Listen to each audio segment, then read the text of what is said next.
ماں باپ کی تکلیف کو نظر انداز مت کیا کیجیے، یہ جب بچھڑ جاتے ہیں تو ریشم کے تکیے پر بھی نیند نہیں آتی۔ اللہ سے دعا ہے ہمیں والدین کا اطاعت گزار اور فرما بردار بنائے، آمین۔ بچہ وہ نہیں کرتا جو باپ کہتا ہے، بچہ وہ کرتا ہے جو باپ کرتا ہے۔ ان کے سائے میں بخت ہوتے ہیں، ان کے سائے میں بخت ہوتے ہیں، باپ گھر میں درخت ہوتے ہیں۔ بابا کے کندھے پہ چڑھ کے جیسی نظر آتی تھی ویسی نہیں ہے دنیا۔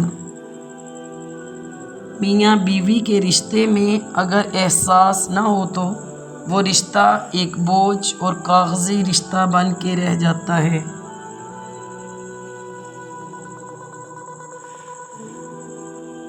عورت کی خوبصورتی شوہر کی فرما برداری میں ہی ہے، شوہر سے مقابلے میں نہیں۔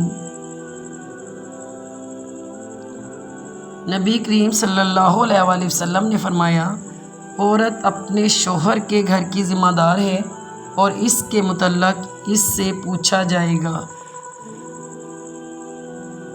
ماں ابو علی سینا نے کہا، محبت کا مطلب مجھے تب پتہ چلا جب سیب 4 تھے اور ہم 5، تو ماں نے کہا مجھے سیب پسند ہی نہیں۔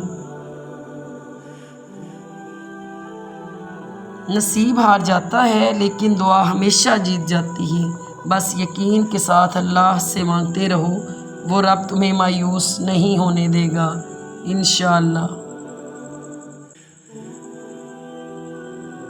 جب بھی فارغ وقت ملے تو اپنی ماں کے پاس بیٹھ جایا کرو، کیونکہ ماں کے ساتھ گزارا ہوا وقت قیامت کے دن نجات کا باعث بنے گا۔